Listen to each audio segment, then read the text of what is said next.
I can't believe you're still defending him after everything he's done. My mother's voice cut through the dining room like a knife, making the expensive china on the table rattle. I gripped my fork tighter, refusing to let her see how much her words stung. I'm Tegan, and this is the story of how I chose love over family expectations, and somehow ended up winning at both.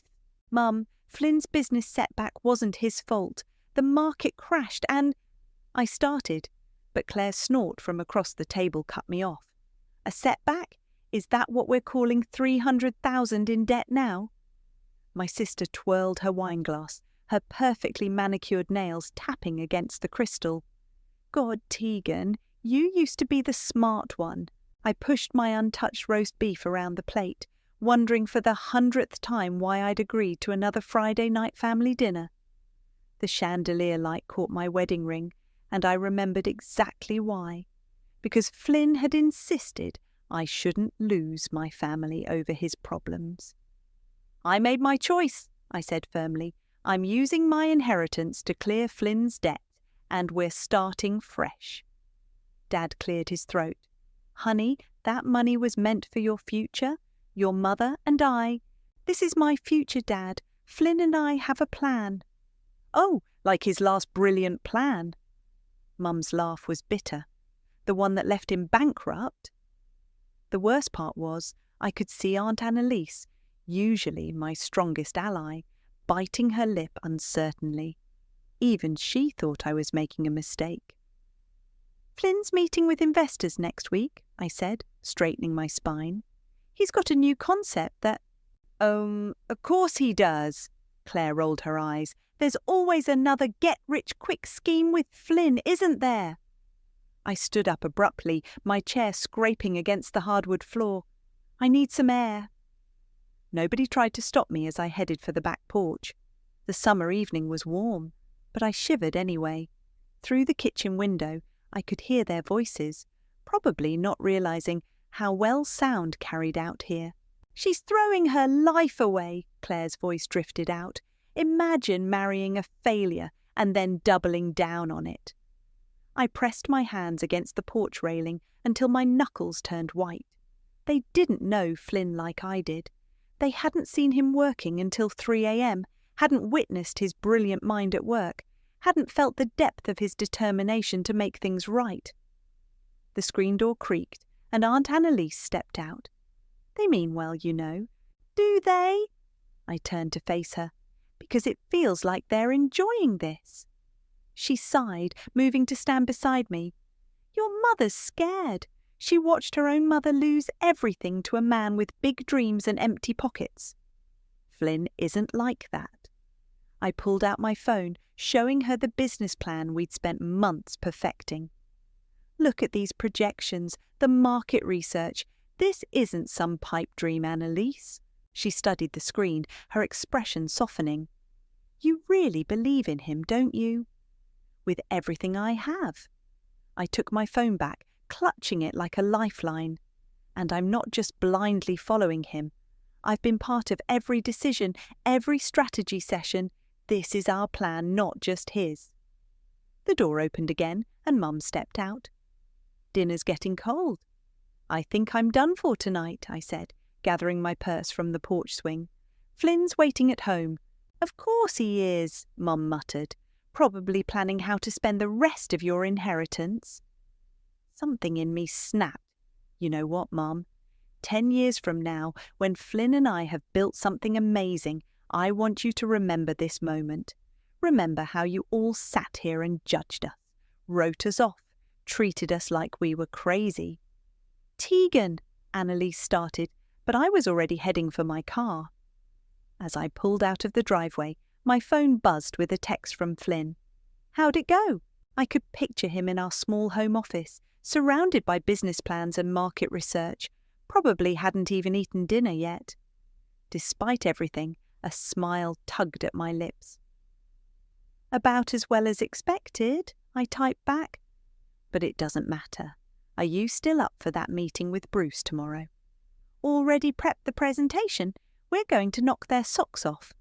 Looking at his message, I felt the same certainty I'd felt 6 months ago when I'd first offered to help clear his debt. My family might think I was throwing my life away, but I knew better. Sometimes the biggest risks led to the greatest rewards. I turned up the radio, drowning out the echoes of their criticism. Let them talk. Flynn and I had work to do, and I couldn't wait to prove them all wrong. 6 months earlier, I sat at our kitchen table surrounded by bills, my laptop's calculator app mocking me with its endless columns of red numbers. The inheritance money sat untouched in my account, a safety net I'd sworn never to touch. Until now. "You don't have to do this," Flynn said, placing a cup of coffee beside me. Dark circles shadowed his eyes, matching the ones I'd seen in the mirror that morning. "We're married. Your debt is my debt." I pulled up our joint spreadsheet, the one we'd been using to track every penny.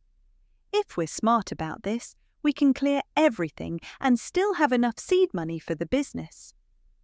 Flynn dropped into the chair across from me, running his hands through his dishevelled hair. "I never meant to drag you into this mess. The market crash, the investors pulling out. It wasn't supposed to happen like this." "I know." I reached across the table, squeezing his hand. "But it did, and now we deal with it. Together." The next few weeks became a blur of extreme budgeting and extra shifts at my consulting job. I picked up weekend work, Flynn sold his beloved vintage car collection, and we moved to a smaller apartment. Every dollar saved went straight to debt repayment. "You're insane," Bruce said one evening, watching me clip coupons at our new, much smaller dining table. "Both of you, working yourselves to death over debt you could have walked away from through bankruptcy." Flynn looked up from his laptop. "That's not who we are." "Besides," I added, "bankruptcy would have killed any chance of getting investors for the new business." Bruce leaned forward, his expression shifting from skeptical to intrigued. "About that, I might have something for you." Flynn's fingers stopped typing. "What kind of something? Remember that sustainable packaging concept you wouldn't shut up about last year?" Bruce pulled out his phone, scrolling through emails. "Well, I showed those preliminary designs to some people, important people." My heart started racing as Bruce continued. "There's this company looking to revamp their entire packaging line. Going green, sustainable, the whole 9 yards. They need someone with fresh ideas. When can we meet them?" Flynn was already reaching for his notebook. "Tomorrow, 9 a.m. Bruce grinned. "Better dust off that presentation you've been tinkering with." I stayed up with Flynn until 3 a.m, refining his pitch, tweaking graphics, running through potential questions. When he finally crashed on the couch, surrounded by notes and sketches, I covered him with a blanket and kept working. At 7 a.m, my phone rang. The screen showed my mother's number, but I sent it to voicemail. 10 minutes later, a text arrived. "Your sister said you're working weekends now. Is Flynn making you pay for his mistakes?" I deleted the message without responding. They didn't understand that this wasn't about paying for mistakes. It was about investing in our future. The next evening, Flynn burst through the door, his tie askew and his eyes wild with excitement. "They loved it! Bruce, tell her!" Bruce followed him in, looking equally elated. "They didn't just love it, they want to fast-track development. Full funding, dedicated team, the works." I dropped the stack of bills I'd been sorting. "Are you serious?" "Dead serious." Flynn swept me into a hug, spinning me around our tiny living room. "Baby, this is it. This is our chance." The moment was interrupted by my phone ringing again. This time it was an old family friend, Margaret. "Tegan, I hate to bother you so late, but—" Her voice cracked. "I need help. The investment group your parents recommended. Something's wrong. All our money, it's gone." My celebration high crashed as Margaret continued. "Your sister said you might know about financial recovery, given what happened with Flynn. Please, I don't know who else to call." I caught Flynn's eye, and he nodded, already understanding. Come over, Margaret. We'll figure something out. After I hung up, Bruce raised an eyebrow. Family friend? Yeah. I sank onto the couch. Sounds like she got caught up in that investment group Claire's been pushing on everyone. Flynn sat beside me, his earlier excitement tempered, but not dimmed. Hey, at least we know something about climbing out of financial holes, right? I leaned against him, thinking about Margaret's desperate voice, about my family's constant criticism, about the long hours and sacrifices of the past 6 months. You know what? Maybe everything that happened to us wasn't just bad luck. Maybe it was preparation. Bruce raised his coffee mug in a toast. To preparation, then, and to proving everybody wrong. Flynn clinked his mug against Bruce's, then mine. To proving everybody wrong. Looking at these two men who believed in our vision, I felt stronger than ever. Margaret would be here soon, and for the first time I had real hope to offer. Not just empty comfort, but actual, practical solutions. Sometimes the worst moments in life really did lead to the best opportunities. I can't believe you're actually helping Margaret after everything her family said about Flynn. Claire's voice dripped with disdain as she cornered me at Aunt Annalise's monthly Sunday brunch. It's like you enjoy being everyone's financial saviour. I carefully set down my mimosa. Someone had to help her. That investment scheme your husband recommended wiped out her retirement fund. Claire's face flushed red. Don't you dare blame Richard for this. He was just passing along an opportunity that's left half our family friends bankrupt. I grabbed a croissant from the buffet table, needing something to do with my hands. You know what? Never mind. I'm not having this conversation again. Girls? Aunt Annalise appeared between us, her smile tight. Everything okay here? Just perfect, Claire said, but her eyes told a different story. She turned to Annalise. Did you know Tegan's been giving Margaret financial advice? Apparently, her experience with Flynn's failure makes her an expert now. Annalise's eyebrows shot up. Actually, I heard Margaret's doing much better. She mentioned Tegan helped her restructure her debt and find part-time consulting work. That's right, I said, straightening my shoulders. Flynn and I connected her with some contacts from our new project. New project? Mum appeared, joining our little circle. Please tell me you haven't invested more money in one of Flynn's schemes. It's not a scheme, Mum. We've secured major funding and... Ladies! Annalise clapped her hands. Who wants to see my new garden? But Mum wasn't letting go. Tegan, honey, I'm worried. First the inheritance, now this. When will you learn? Maybe when you learn to actually listen, I snapped. Flynn and I are building something amazing, but you're all so caught up in your prejudices you can't even see it. I see plenty, Claire muttered. I see my big sister throwing away everything she's worked for. My phone buzzed, a text from Flynn. Big news, call me ASAP. Excuse me, I said, already heading for the patio. I need to take this. Behind me, I heard Claire say to Annalise, you need to talk some sense into her. She's going to end up just like Margaret. I closed the French doors behind me and called Flynn. Baby, you're not going to believe this, he answered on the first ring. The prototype passed all initial testing. They want to fast-track production. My hands shook as I gripped the phone. Are you serious? Already? Bruce is drawing up the contracts now. We're looking at full-scale manufacturing within 6 months. Through the glass doors, I could see my family huddled together, probably discussing my poor life choices. If they only knew. That's not all, Flynn continued. Remember that sustainability conference you mentioned? They want us to be keynote speakers. Us, Tegan, they want our story. I laughed, the sound carrying through the garden. From bankruptcy to keynote in less than a year. Who would have thought? We did. His voice softened. We always knew. After hanging up, I checked my email and found something unexpected.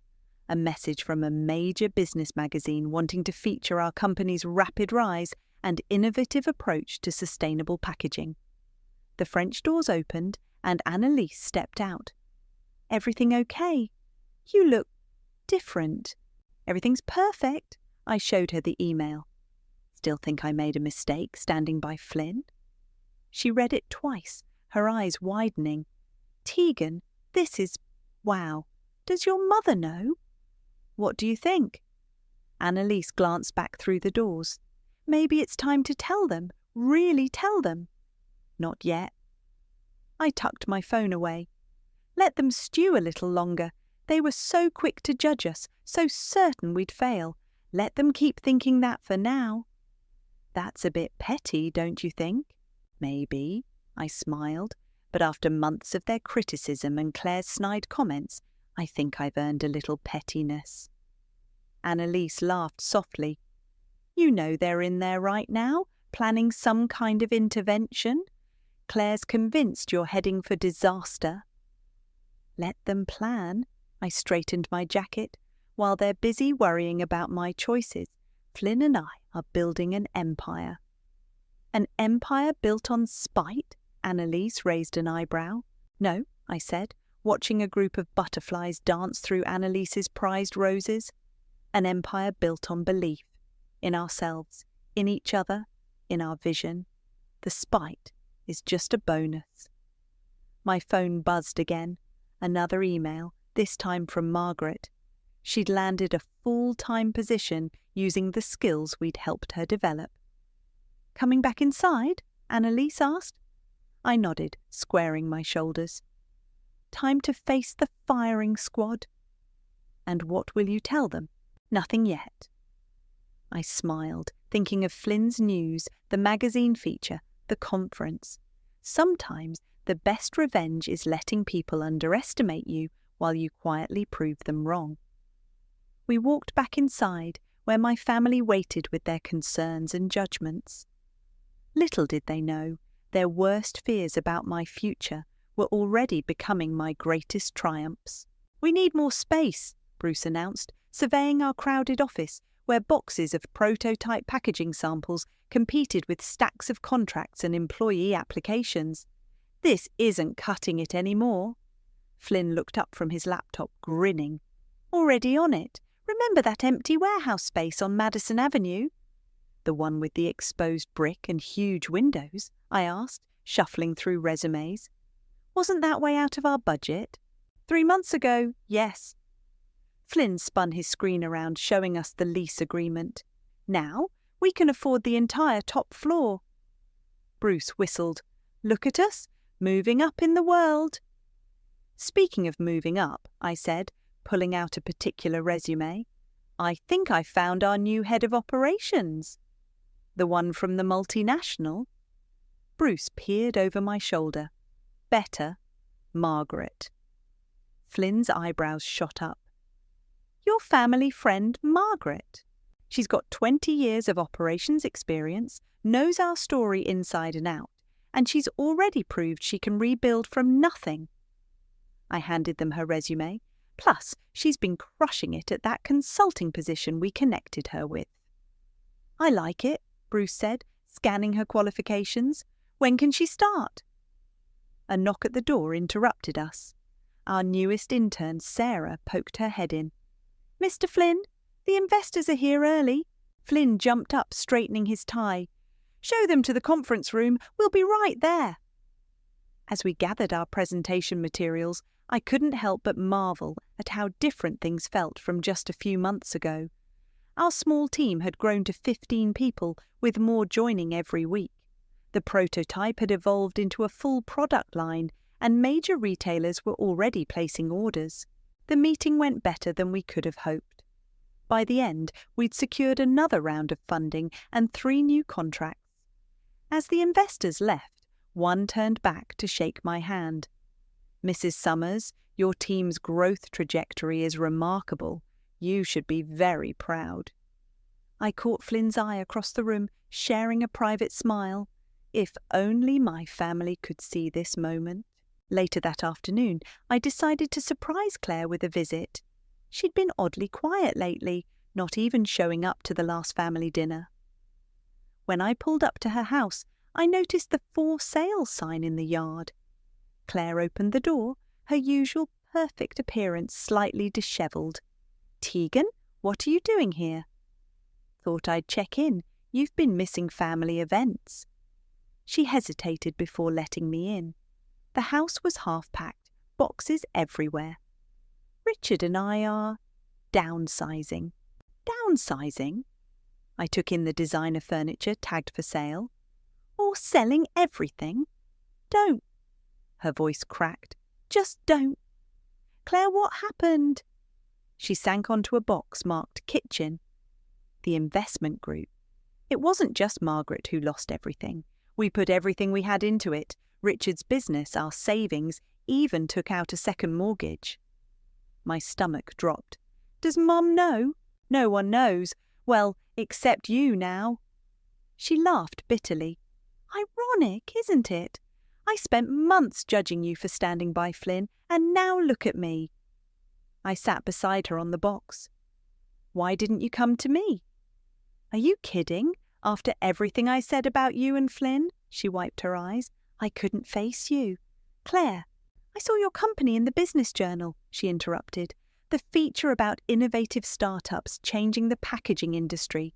You really did it, didn't you? You and Flynn actually made it work." "We did." I pulled out my phone, opening my photos. "Actually, we just leased new office space today. Want to see?"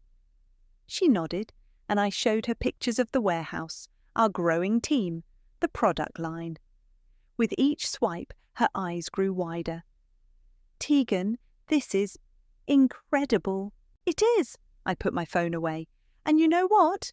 We're hiring." Claire's head snapped up. "What?" "We need someone to manage our client relations department. Someone detail-oriented, good with people, experienced in high-pressure situations."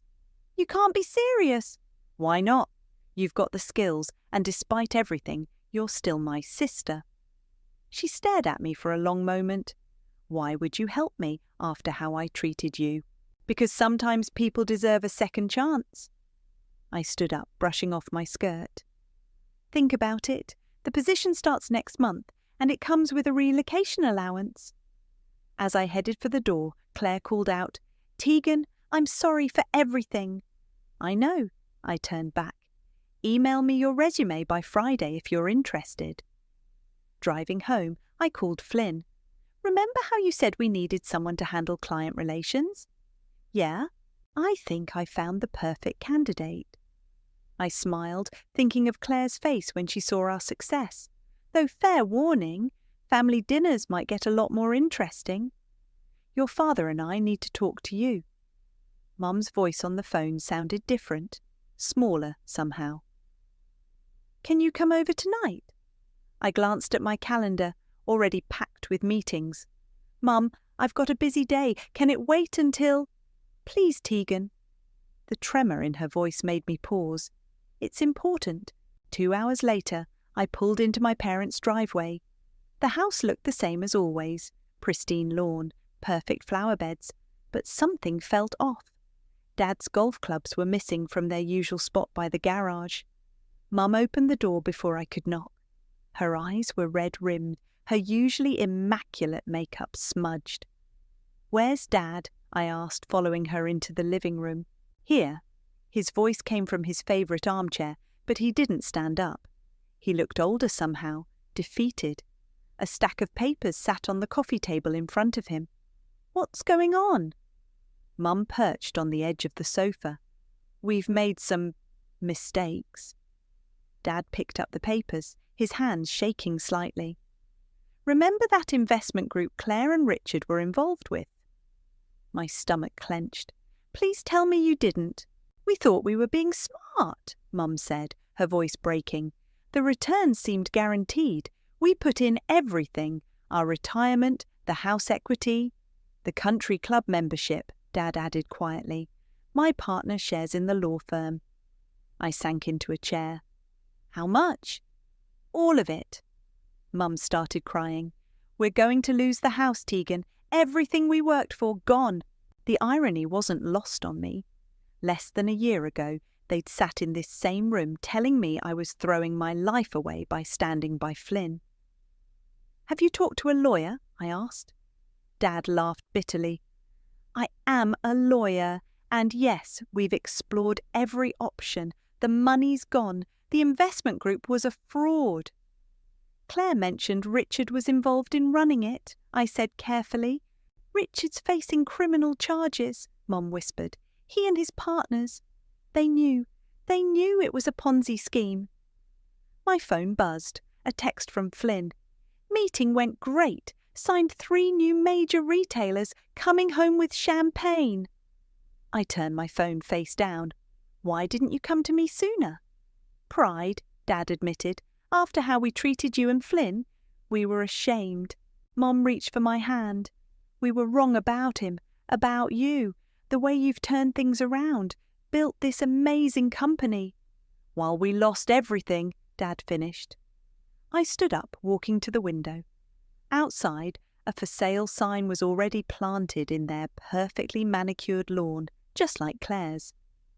"You know," I said, still looking out, "we just leased a beautiful new office space. The old building we're in now. It's got 3 furnished apartments upstairs." "Tegan," Mum started. "They're meant for visiting executives, but one of them is empty." I turned back to face them. "It's not huge, but it's nice, and it's paid for." Dad shook his head. "We can't accept charity." "It's not charity." I pulled out my phone, opening our company website. "We need experienced people. Dad, our legal department could use someone with 40 years of corporate law experience. And Mum, your event planning skills would be perfect for our corporate relations team." They stared at me, speechless. "You'd hire us?" Dad's voice was rough. "After everything?" "I'm not just hiring you. I'm offering you a chance to rebuild, just like you should have offered Flynn and me." Mum started crying again. "We don't deserve this." "Maybe not." I sat between them on the sofa. "But family is family, even when they're wrong, even when they hurt you." "The apartment," Dad cleared his throat. "When would it be available?" "Immediately, though there's one condition." They looked at me warily. "You have to attend our company's financial literacy workshop, the one Claire's teaching now." Mum's eyes widened. "Claire's teaching?" "She's actually quite good at it. Turns out, experiencing financial disaster firsthand makes you excellent at helping others avoid it." Dad picked up the stack of papers. Foreclosure notices, I realised, and set them aside. "When can we start?" "Monday." I stood up. "I'll have HR send over the paperwork. The apartment keys will be at the front desk." As I headed for the door, Mum caught my arm. "Tegan, wait." She pulled me into a tight hug. "Thank you, and I'm sorry for not believing in you, in Flynn." "I know," I hugged her back, "but maybe now you understand why I did." Driving home to Flynn and our celebration champagne, I thought about how life had come full circle. A year ago, I'd been the family failure, the cautionary tale. Now, I was their salvation. My phone buzzed with a text from Claire. "Mum told me what you did. Thank you for not being as petty as I would have been." I smiled, thinking of our packed office, our growing team, our success built from the ashes of failure. Sometimes the best revenge isn't about getting even. It's about rising so high that those who doubted you have no choice but to look up. "This is the one," Flynn announced, leading me through the grand entrance of what could be our new home. Sunlight streamed through floor-to-ceiling windows, illuminating hardwood floors and soaring ceilings. "What do you think?" I walked to the windows, taking in the view of the city below. "It's incredible." Bruce whistled as he explored the open-concept living area. "A far cry from that studio apartment you guys were in last year. That's what makes it perfect." Flynn wrapped his arms around me from behind. "Remember sitting on our fold-out couch planning all this? Now look at us." The realtor cleared her throat politely. Shall we see the master suite? As we followed her upstairs, my phone buzzed. A text from Claire. Mum's crying in the break room, again. I sighed. Everything okay at the office? Your mother's still struggling with the adjustment, Bruce said, checking his own messages. But Claire's handling it well. She's really stepped up as team leader. The master bedroom was even more impressive than the living room, with a private terrace and a bathroom bigger than our first apartment. While Flynn discussed details with the realtor, I stepped onto the terrace, calling Claire. She's fine now, Claire answered immediately. Just got overwhelmed during the financial literacy training. Maybe we should pull her from the program. Actually, she asked to stay, said she needs to understand where she went wrong. Claire paused. It's not easy watching our parents learn basic budgeting from their daughters. No, I agreed, but it's necessary. Dad's doing better at least. Legal department loves him. I smiled, remembering how Dad had approached his new role with the same dedication he'd once given his law firm. How's the house hunting going? Found a nice place near the office. Nothing fancy, but it's within my new budget. She laughed softly. Never thought I'd be saying those words. My budget. Flynn appeared at my side, holding up a key. They accepted our offer. Got to go, I told Claire. Family dinner tonight. Wouldn't miss it. Margaret's bringing her famous lasagna. After hanging up, I turned to Flynn. We really doing this? Buying our dream house? We earned it. He pulled me close, though I have one more surprise first. Back at the office, Flynn led me to the conference room. Inside, a team from the leading business magazine was setting up cameras and lighting. What's this? Remember that article they wanted to do? Flynn grinned. They decided to make it a cover story, complete with photo shoot and video interview. Bruce appeared with a garment bag. Your power suit, as requested. You knew about this? Who do you think suggested the cover story angle? Bruce winked. The public loves a good redemption narrative. The next few hours were a whirlwind of photos, interviews, and carefully crafted answers about our journey from bankruptcy to success.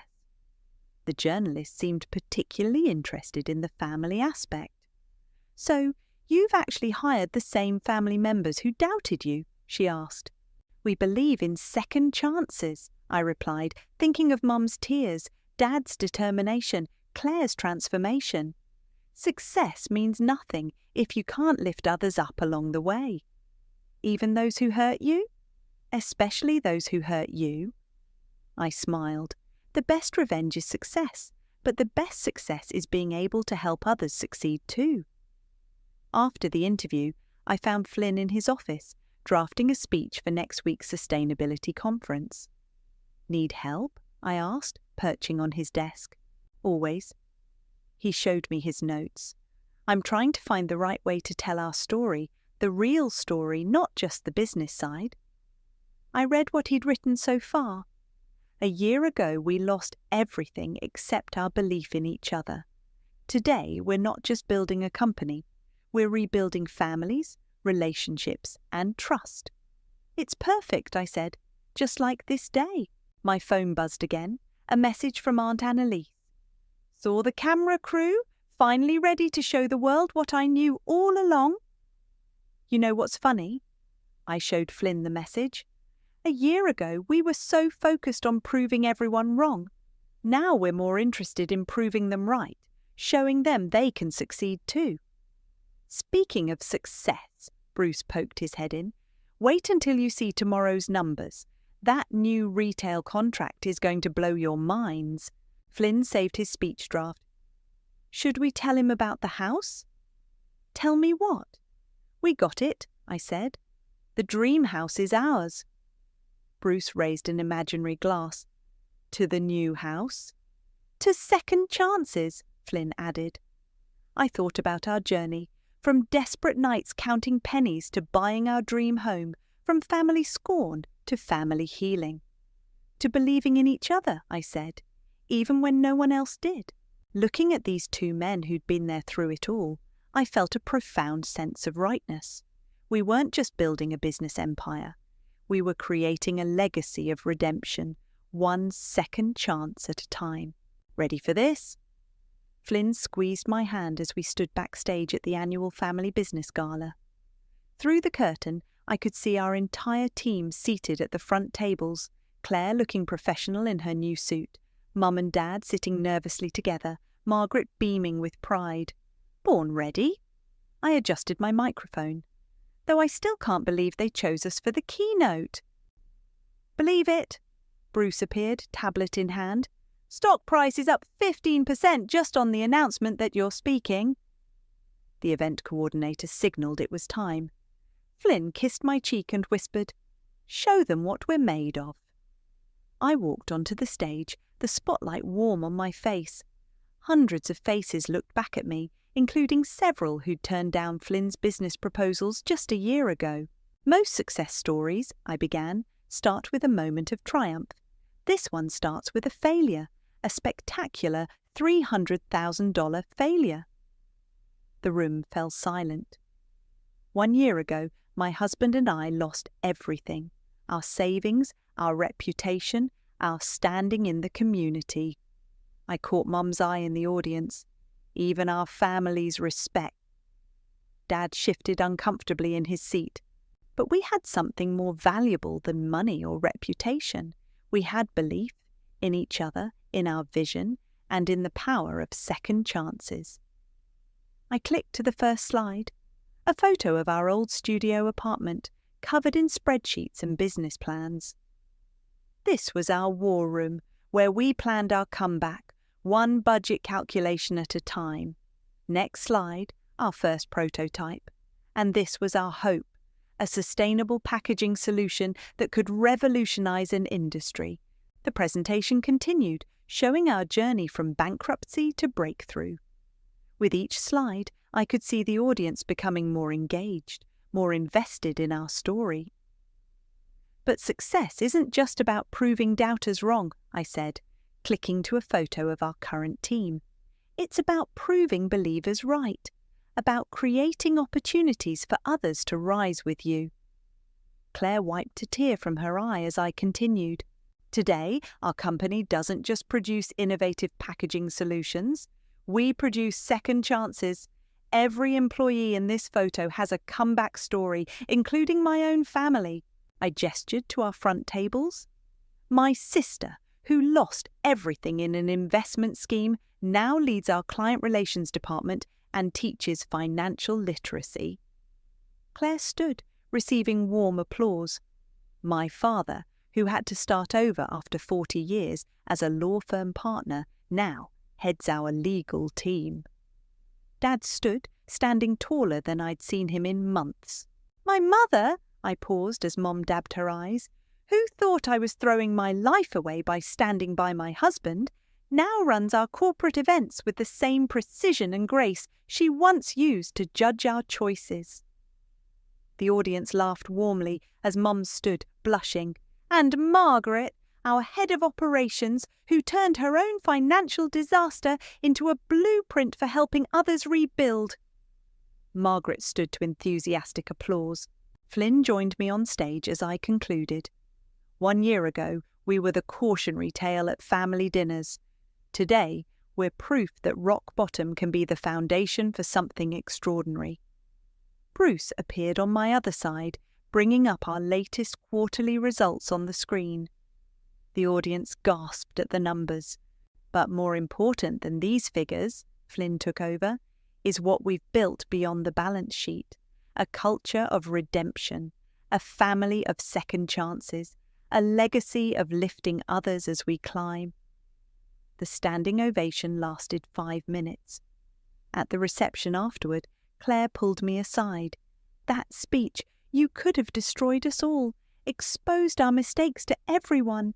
That wouldn't have served any purpose, I said, watching Mum charm potential clients while Dad discussed legal strategies with industry leaders. Success without grace is just revenge. When did you get so wise? She bumped my shoulder playfully. Around the same time you learned humility, I teased back. Across the room, I spotted several investors who'd rejected us last year, now eagerly chatting with Bruce. Margaret was surrounded by people interested in our financial recovery program, while Mum and Dad worked the room like they'd never lost their social standing. Flynn appeared with champagne. To my brilliant wife, who just landed us 3 new major contracts with that speech. To our amazing team, I corrected, who proved that sometimes the worst moments in life are just detours to something better. Claire raised her glass. To second chances. And family, Mom added, joining us with Dad. And revenge served with success, Bruce chimed in, making everyone laugh.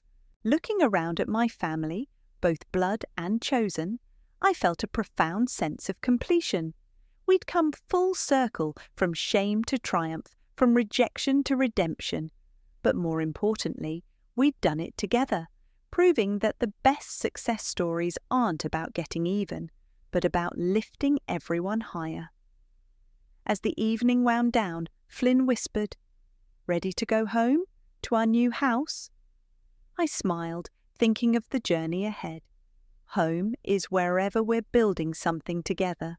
The boxes go in the master bedroom, I directed the movers, standing on the steps of our new home. The morning sun caught the windows, making the whole house sparkle. "Still can't believe this is ours," Flynn said, coming up behind me with 2 coffee cups. "Remember when we thought we'd be stuck in that studio forever?"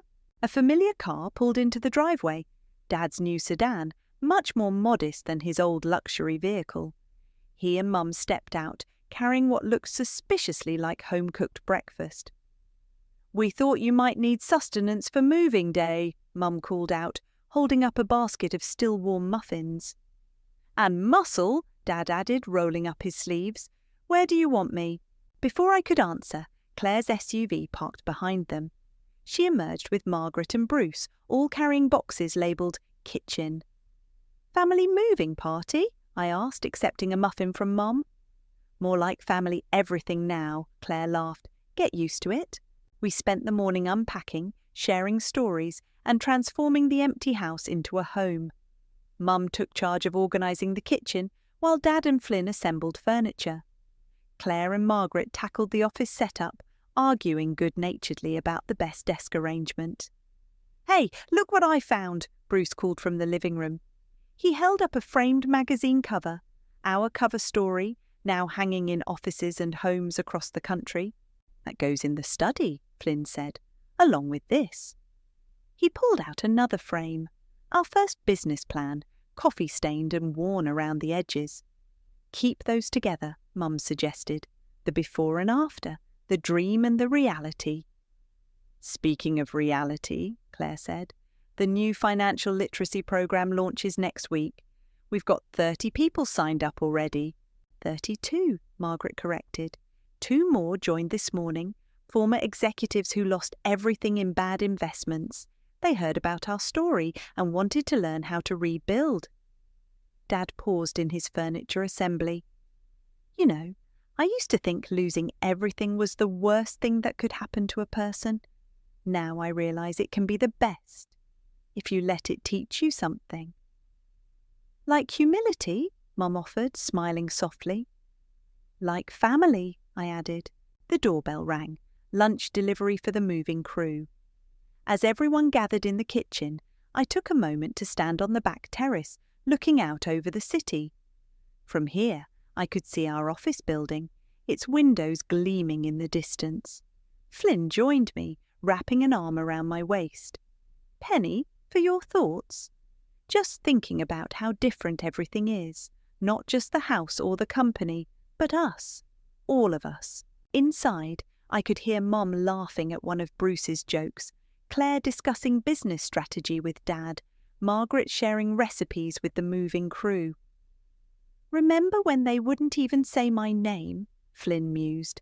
"Now look at your dad in there, treating me like the son he always wanted. And Mum actually asking my opinion on things instead of telling me what I'm doing wrong. Mrs. Summers?" One of the movers appeared at the terrace door. We found this box labelled Important. Where would you like it? I opened the box to find our old budget spreadsheets, the ones we'd used to climb out of debt. The study, I decided, next to the magazine cover. Keeping the reminders close? Flynn asked. Keeping the lessons closer. Back inside, Claire was helping Mum arrange family photos on the wall, old ones mixed with new ones, telling the story of our transformation. This spot needs something, Mum said, pointing to an empty space. I know exactly what goes there. I pulled out a simple frame holding a handwritten note, the one Flynn had left me the morning after we decided to use my inheritance to clear his debt. Thank you for believing in me. We'll prove them all wrong. And you did, Dad said quietly. You proved us all wonderfully, magnificently wrong. Bruce raised his coffee cup. To proving people wrong. To second chances, Margaret added. To family, Mum and Dad said together. To belief, Flynn and I finished. Looking around at these people, my family, both old and new, I realised that success wasn't just about the house or the company or the money. It was about this moment, all of us together, stronger for having been broken, wiser for having failed, closer for having fought. Claire caught my eye and smiled. Ready to hang that last photo? I nodded, taking the frame from her.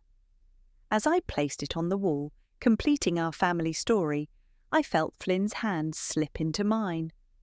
Outside, the city stretched before us, full of possibilities. Inside, our family gathered close, full of love and second chances. This was more than a happy ending. This was a new beginning for all of us.